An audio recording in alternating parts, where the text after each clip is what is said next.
Saya mulai ya market review kita untuk hari Kamis ini. Kita lihat dari indeks harga saham gabungan. Wah, hari ini luar biasa ya. Jadi pergerakannya lumayan kenceng. Dan ini kan hari ini kan pengumuman kenaikan suku bunga. Dan itu dinaikin sekitar 50 basis poin ya. Jadi menjadi sekitar 4,75 ya. Nah, itu direspon ya oleh market dengan kenaikan candle yang cukup besar di situ. Dan itu hari Kamis kan, ya kenaikannya cukup besar di situ dan mentok di ini adalah di area 6.930 sampai 7.000 itu adalah area resisten saat ini, di mana itu juga menjadi support yang berhasil ditembus beberapa hari yang lalu ya, atau sekitar minggu yang lalu lah ya. Nah, kita lihat ya, kalau dilihat dari historinya si indeks harga saham gabungan, setelah dia break EMA 200, nih lihat ya, yang di tanggal berapa ini? Karena ada Instagram ya. Di tanggal 13 Mei dia break EMA 200, kemudian balik lagi ya, balik dengan kencengnya lagi kan di situ ya. Kemudian pada bulan Juli awal itu juga sama, dia break EMA 200 kemudian naik kembali, dan ini terjadi lagi waktu di Oktober ini ya, mungkin minggu yang lalu lah, dari minggu yang lalu dia udah sempat tembus EMA 200, kemudian sekarang balik lagi. Apakah pola ini bisa berulang pada pergerakan hari ini? Ya, pada pergerakan nanti mungkin dia bisa naik kembali nggak sampai ke atas, atau naik sama kayak dia bulan Juli naik sampai ke Septemberan, sama waktu bulan Mei naik sampai di bulan Juni ya, jadi naik sebulan. Nah, kita mau lihat nanti kira-kira dia bisa sampai ke atas apa enggak. Ya, yang pasti kalau teman-teman mau lihat dia punya penurunan udah selesai atau belum, maka kita masih harus menunggu konfirmasi apakah dia bisa berhasil tembus 7.140. Kalau dia tembus ke situ, berarti kan strukturnya yang berubah ya. Jadi artinya dia turunnya udah selesai, mungkin saja dia akan mengalami rally di situ, akan ada momentum di situ.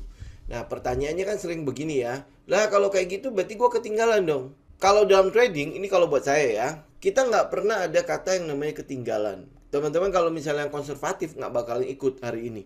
Apalagi lihat ya marketnya hari ini ya. Kalau kemarin di hari Selasa kemarin kita sempat berbicara mengenai Unilever. Kita sempat bicara mengenai apa saja itu ya, BDMN ya, SMGR. Itu semua juga udah dalam keadaan breakout kan. Nah, kemudian ada yang masih kita tunggu itu yaitu Aisyah. Nah, bahkan hari ini itu Medco ya. Medco juga rally-nya juga cukup lumayan ya. Bahkan sampai ke titik di mana saya buy. Ya, teman-teman, ini kita lihat sebentar ya Medco ya. Ini sempat sudah saya masuk. Ini ya. Titik breakout-nya kan ada di 1040. Titik breakout-nya. Teman-teman bisa lihat ya. Ini hari ini kan candle-nya cukup full ya. Itu full candle di situ. Kalau orang bilang itu adalah Maruboso ya. Di candle hari ini. Jadi ya, apakah itu merupakan sinyal yang bagus? Yang kita lihat adalah volumenya yang belum confirm kalau untuk pergerakan Medco hari ini. Nah, kita tinggal menunggu besok nih. Misalnya teman-teman ada yang udah masuk ya. Ini tinggal kita menunggu besok. Besok itu yang kita mau itu adalah pergerakan dia menembus 1040 dengan volume yang gede. Ya, volume gede artinya dia harus break juga dengan candle gede biar harmoni kan. Kalau dia tidak terjadi harmoni di situ, kemungkinan besar akan ada koreksi lagi. Apalagi besok kan hari Jumat ya, dengan pergerakan setinggi itu. Belum lagi kalau teman-teman lihat Mayora pada saat penutupan. Ya, dari angka berapa tuh ditarik sampai ke atas tuh. Kita lihat ya Mayora ya. Dari 2000 berapa gitu ya, ditarik menit-menit terakhir tuh. Ya, dari 2400 2420 ditarik sampai ke 2520. Benar ya? Ya kan? Itu Mayora. Waktu itu di akhir pas penutupan lah, pas udah mulai itu ya, mulai mencari harga penutupan tuh, itu ditarik sampai ke 2520. Ini juga mungkin ada potensi koreksi di sana. Cuman pergerakan candlenya itu sebenarnya cukup harmoni ya dengan volumenya. Jadi ya kita tinggal lihat apakah besok masih akan ada sisa-sisa momentum, masih bisa dibawa naik lagi ya. Target paling dekat untuk saat ini ada di sekitar ini. Buat teman-teman yang masih punya Mayora ya, ini saya udah tinggal follow the trend aja. Ini Ini posisinya kalau tidak salah itu udah sekitar 30% lebih ya. Posisi sudah berapa ya? Sekitar 30-an ya. 30-an%. Jadi kalau teman-teman udah punya Mayora, kita tinggal follow the trend aja. Nah, untuk hari ini berarti ya kesimpulannya untuk komposit, kita masih melihat ya, kita masih melihat apakah dia bisa tembus dan stay di atas 7.000 dulu. Nah, kalau teman-teman yang konservatif ya masih menunggu momentum, teman-teman bisa menunggu sampai ke 7.140. Itu kalau dia break sebenarnya sih udah cukup aman lah untuk pergerakan naiknya. Nah, makanya kan tadi saya menjawab ya, kalau kayak gitu berarti saya ketinggalan dong. Teman-teman kalau misalnya tidak mau ketinggalan, berarti ngambil saham-saham yang memiliki sebab atau memiliki alasan untuk dia bergerak. Ini contoh kayak Mayora. Mayora ada alasan apa ya untuk bergerak ya? Kalau kita lihat dari keadaan saat ini, saya sempat ada sebuah posting tentang sektoral rotasi ya. Nanti di IG saya postingin teman-teman sektoral rotasi punya Dena ya. Teman-teman bisa lihat ya. Sekarang kan posisinya apa? Semua orang ribut mengenai resesi. Semua orang ribut mengenai akan kiamat, akan gelap di 2023. Bahkan Sri Mulyani sudah mengatakan bahwa dampak dari resesi ini itu mungkin akan terasa sampai ke 2024. Nah, sekarang pertanyaannya adalah apakah Indonesia itu tidak mengalami resesi seperti itu? Ya, kita boleh dibilang kita cukup bersyukur dengan booming harga komoditas kemarin. Ya, dengan booming harga komoditas, kemudian surplus neraca perdagangan kita sampai 29 bulan berturut-turut, itu menjadi cadangan kita loh. Itu menjadi pondasi kita untuk melewati masa gelap itu. Nah, sebenarnya sih yang jadi pertanyaan kita adalah bukan masalah negara kita. Apakah kita bisa bertahan melewati 2023 sampai ke 2024? Melewati masa-masa ini nih. Ada yang sempat komen begini. Kalau kita itu baru ngomongin soal krisis di sekarang-sekarang ini pada saat udah mulai rame. Teman-teman bisa ngelihat video-video di YouTube ya. Kita sudah bicara mengenai krisis hari ini itu dari tahun 2021 ya, 2021 akhir kan kita udah mulai membahas mengenai kemungkinan besar potensi krisis di 2022. Cuman mungkin nanti dampaknya ada di 2023. Ya, apa yang sedang kita lakukan di situ? Yang sedang kita lakukan adalah saya udah sempat bicara ya. Jadi artinya kalau teman-teman punya keputusan-keputusan besar, mau kredit rumah lah atau mungkin mau kredit mobil lah, intinya itu menggunakan uang besar dan itu menggunakan uang perbankan, sebaiknya ditunda. Ya, masih ingat ya kata-kata itu ya. Jadi kenapa? Karena kemungkinan besar akan ada kenaikan suku bunga dan sebagainya. Kita mungkin akan kerepotan untuk mempertahankan kredit itu, kecuali teman-teman punya cash. Ya kan? Nah, itu yang sudah kita antisipasi sejak tahun lalu, bahkan dari awal-awal tahun ini kan kita juga bicara mengenai krisis. Nah, di situ komennya kan adalah kita sebar fear. Sebenarnya bukan masalah itu. Kita melakukan persiapan. Nah, kalau sekarang lu mempersiapkan diri, itu udah lebih telat belum? Ya kan? Nah, itu yang jadi masalah gitu loh. Kita seringkali, termasuk dalam trading, kita seringkali tidak mau melakukan persiapan apapun. Pokoknya kalau misalnya jam 9 tank buka market, ya sudah gue datang aja ke market. Itu yang selalu kita lakukan setiap kali kita mau trading. Sebenarnya kurang lebih sama kalau teman-teman melakukan hal seperti itu. Di kehidupan sehari pasti begitu juga. Nggak ada persiapan, nggak ada yang namanya trading plan, ya pokoknya asal masuk aja. Apalagi kalau kita mau bicara mengenai lu bikin risk management, kita bicara mengenai position sizing, capital exposure, bicara mengenai tahu dulu risk per trade lu, itu udah nggak bakalan ada. Ya, kalau itu saja nggak bakalan ada, teman-teman kalau disuruh mencatat itu lebih nggak ada lagi. Nah, kalau itu proses itu semua tidak ada, saya yakin banget teman-teman juga tidak akan mengevaluasi apapun yang teman-teman lakukan dalam trading, teman-teman. Nah, kegiatan trading ini kan bukan sebuah permainan ya. Kalau teman-teman menganggap trading ini serius, maka teman-teman harus memperlakukannya sama seperti teman-teman membangun bisnis. Kalau teman-teman membangun bisnis seperti apa sih? Berarti administrasinya rapi. Lu sudah punya sistemnya. Kalau di awal lu nggak punya sistem, masih meraba-raba, ya nggak masalah sih, ya. Tetapi bukan berarti lu akan stay selalu tanpa sistem. Kita nggak melakukan hal-hal kayak gitu. Oke? Jadi makanya sebagai seorang trader, ini saya ingatkan di awal sebelum kita masuk ke stock pick ya. Kita butuh 3 kemampuan. Ini ingat ya, saya cuma ingatin sekali lagi. Kita butuh 3 kemampuan untuk sebagai seorang trader. Yang pertama adalah kemampuan kita di dalam mengendalikan emosi. Ya, ini udah clear banget kan ya. Kalau teman-teman mencatat atau teman-teman merasakan sendiri lah ya. Bagaimana kalau misalnya market hari ini saja. Market hari ini saja, kalau teman-teman lihat itu banyak sekali yang mengejar. Itu contoh misalnya kayak Mayora, bahkan masih ada yang konsultasi sama saya soal Mayora, saya masih bisa masuk gak? Itu udah jelas-jelas lari, ngapain lu kejar? Emang nggak ada saham yang lain? Ada Unilever kan? Nah, Unilever dipikirnya, Unilever kan masih belum jalan-jalan banget kan? Jadi dia merasa nggak gitu tertarik gitu loh. Nanti Unilever udah jalan, baru dia mulai lagi. Ya, mulai lagi melirik itu. Padahal kita mungkin masih punya satu lagi, Unilever kan udah break ya hari ini ya. Kita masih punya satu lagi yaitu namanya Aisyah. Ya, AISA kan. Aisyah itu kita masih tunggu. Kalau dia break 200 mungkin di situ kita juga masih bisa ikut.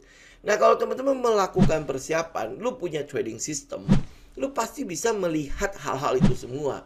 Kita ini udah lari. Ya udah lari, udah gue cari saham di sektor yang sama tetapi juga mempunyai potensi seperti itu. Ya kan? Kenapa? Karena kita menganut sebuah teori yang mengatakan bahwa semua indeks itu atau indeks itu saling mengkonfirmasi. Artinya kalau misalnya sektor itu bergerak, maka saham-saham di dalamnya itu pasti akan saling mengkonfirmasi. Sebuah pergerakan trennya akan semakin kuat, saham-saham di dalamnya di dalam satu sektor itu akan mengkonfirmasi hal itu.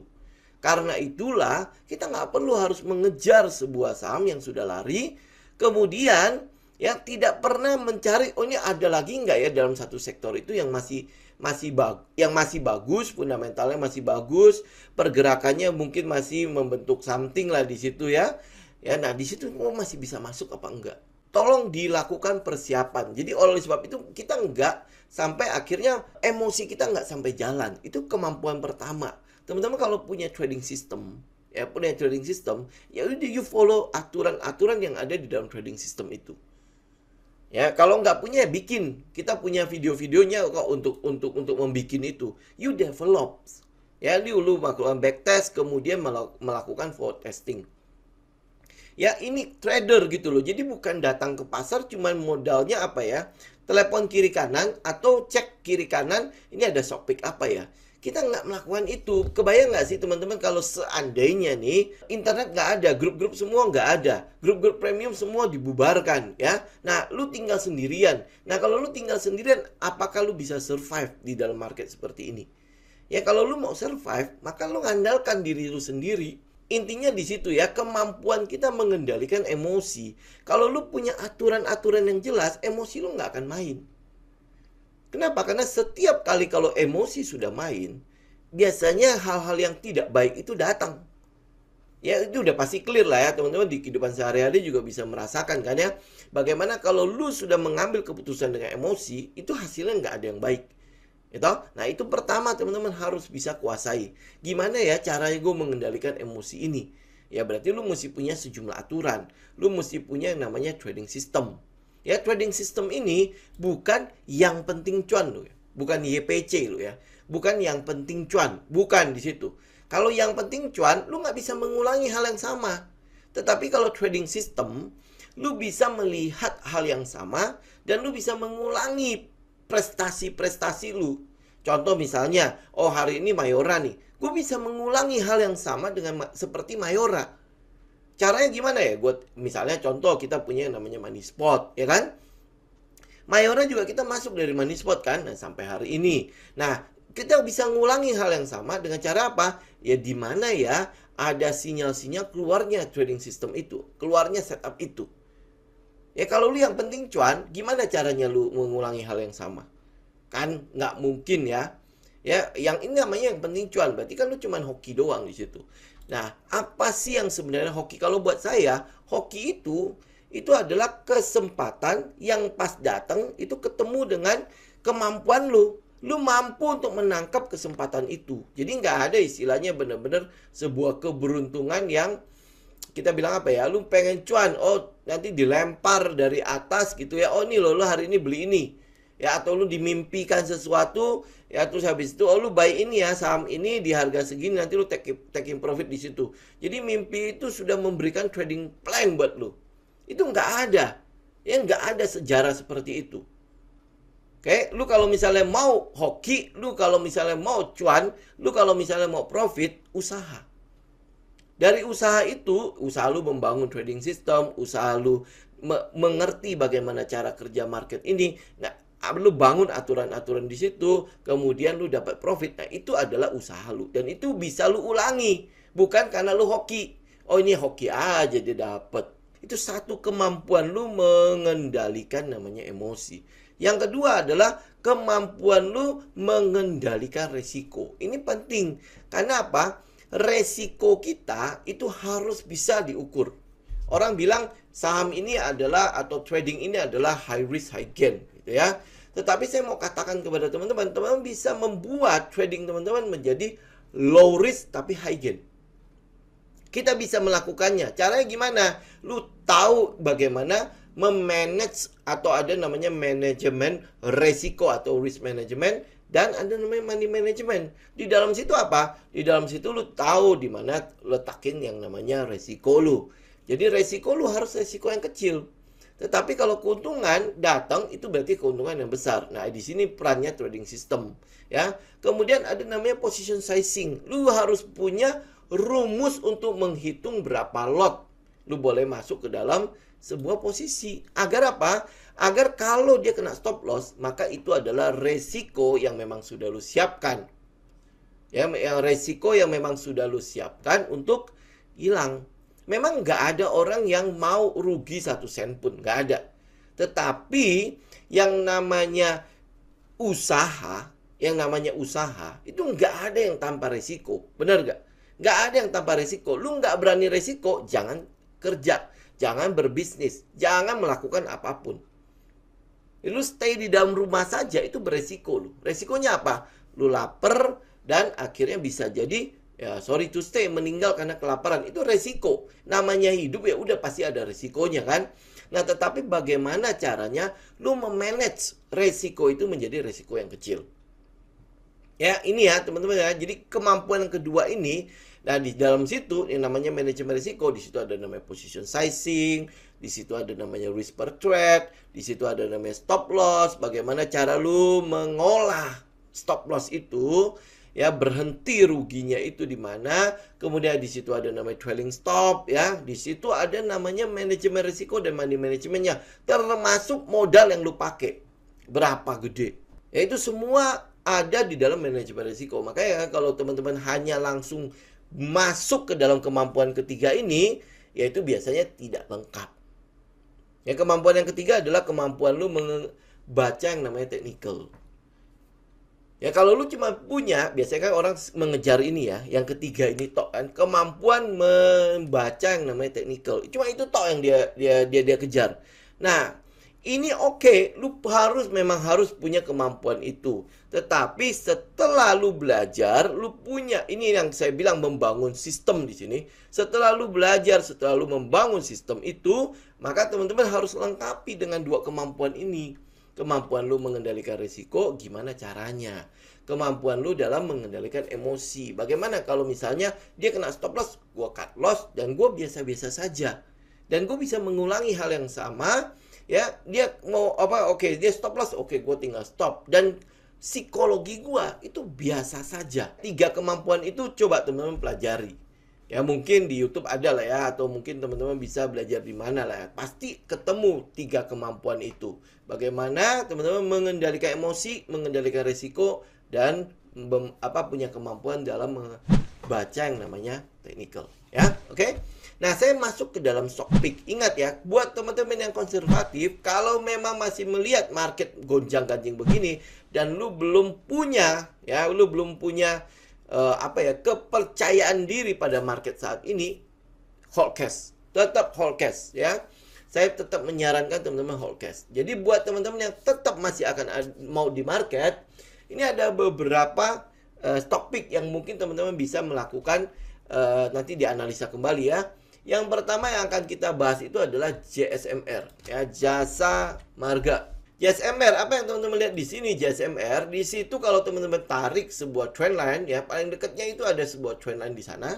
Ini saya perlu menjabarkan karena yang di Instagram belum nggak bisa ngelihat chartnya ya. Tapi nanti kalau teman-teman yang di Instagram mau lihat chart, berarti teman-teman ke YouTube ya. Ini hari ini juga pasti akan ada di YouTube juga. Ya, teman-teman bisa tarik trendline di situ. Itu adalah sinyal pertama buat teman-teman masuk.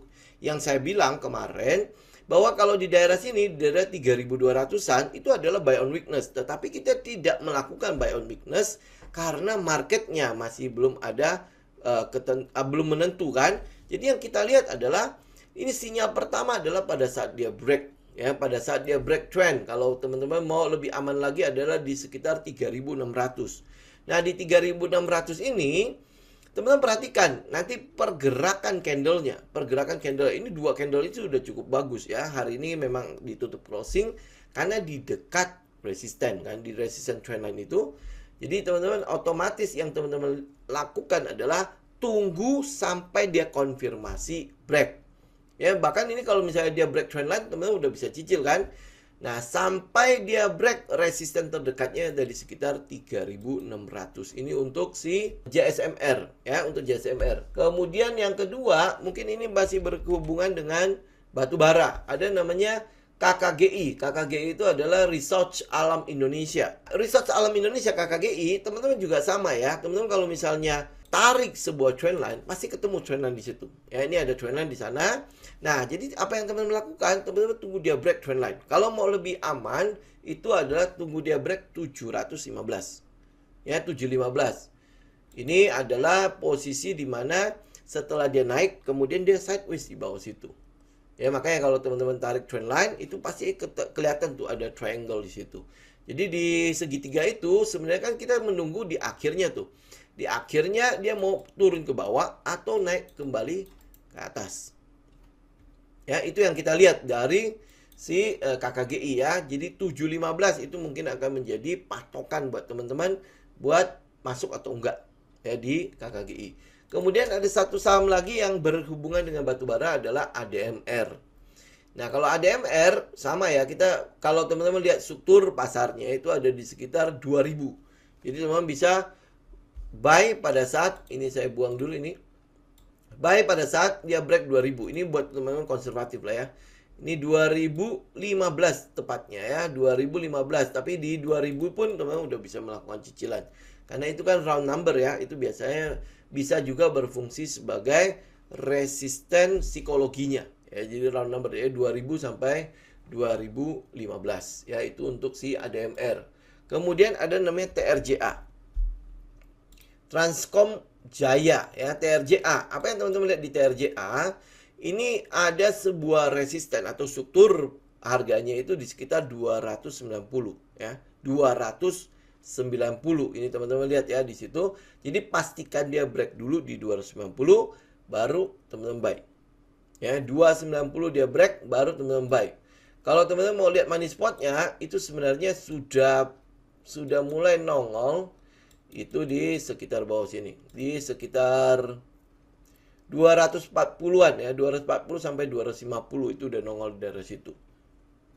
Ini untuk TRJA, tapi kalau teman-teman lihat akan di atasnya kan masih ada EMA 200.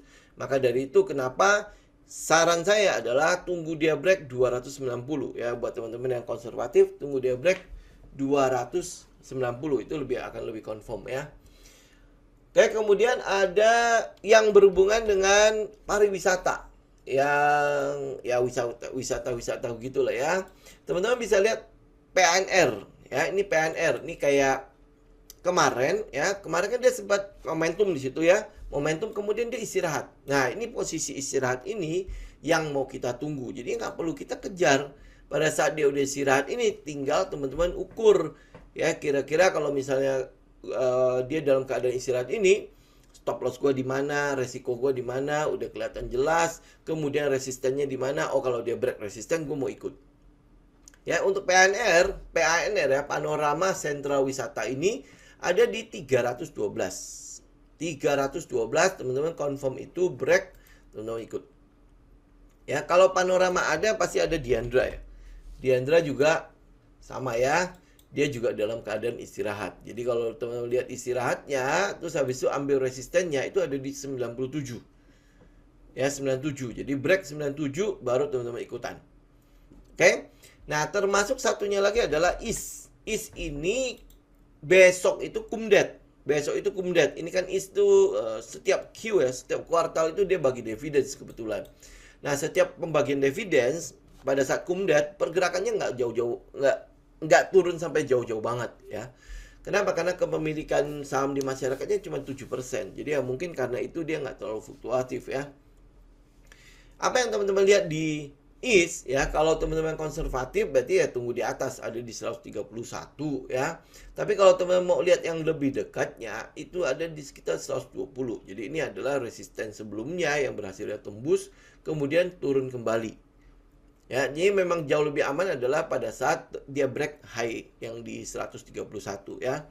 Tetapi dari tiga saham ini, teman-teman bisa cek ya saham-saham yang berhubungan dengan pariwisata yang lain. Ini udah memberikan kita konfirmasi, ada sebuah bayangan buat kita bahwa kelihatannya ada katalis yang cukup bagus di kuartal keempat untuk si saham-saham yang berhubungan dengan ya wisata-wisata ini. Ya.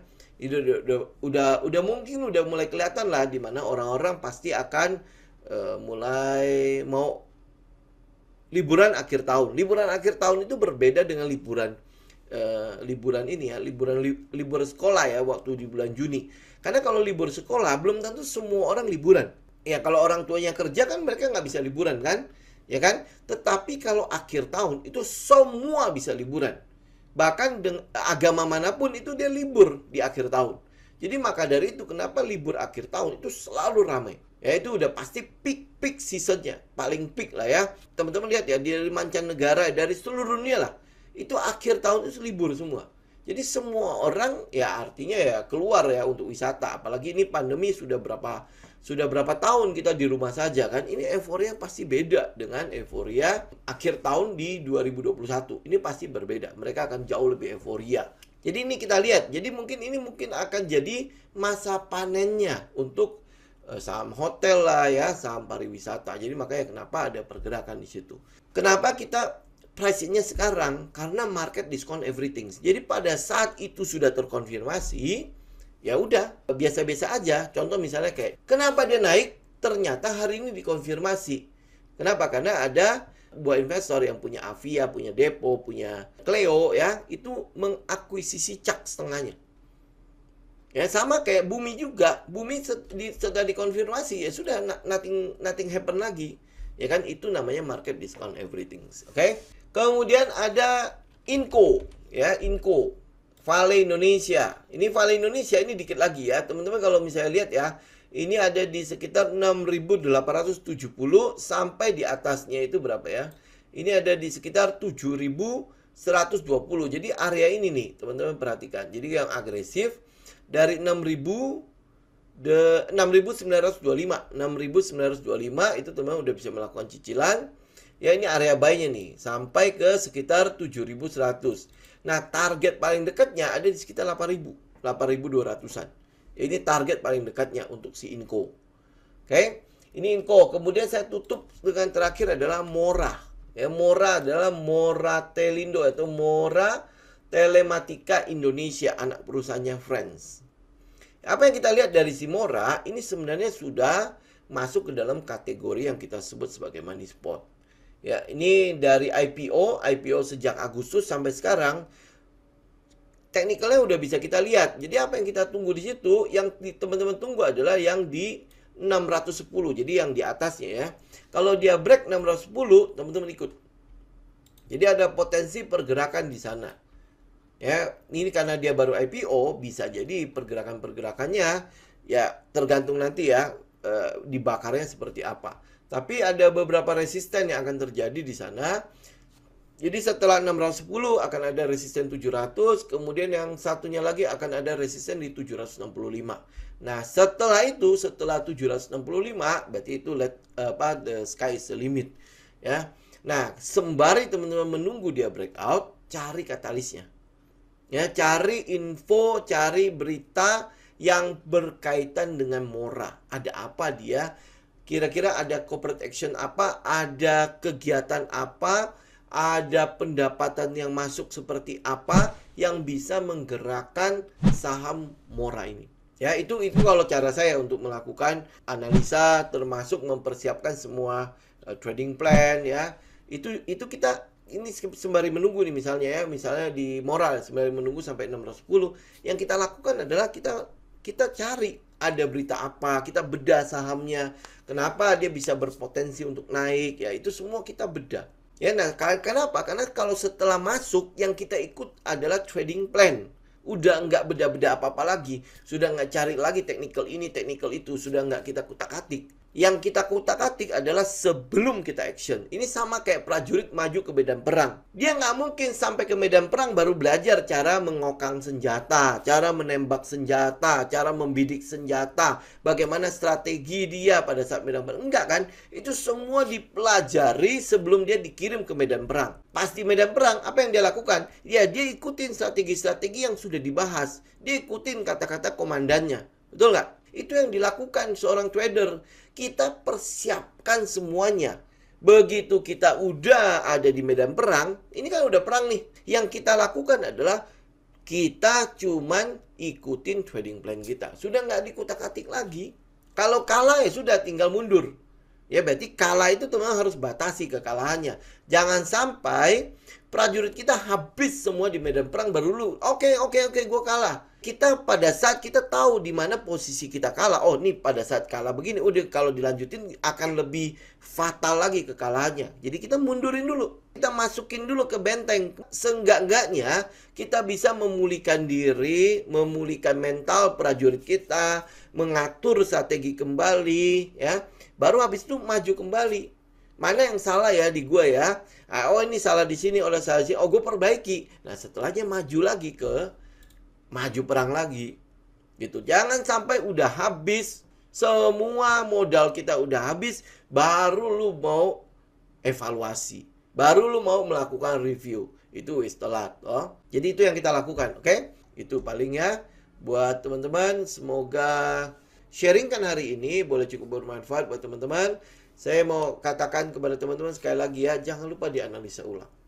Ya, analisa ulang. Karena bisa saja, ini kan adalah pandangan saya. Pandangan saya bisa aja salah. Ya, oleh sebab itu tinggal teman-teman cocokkan dengan karakter masing-masing.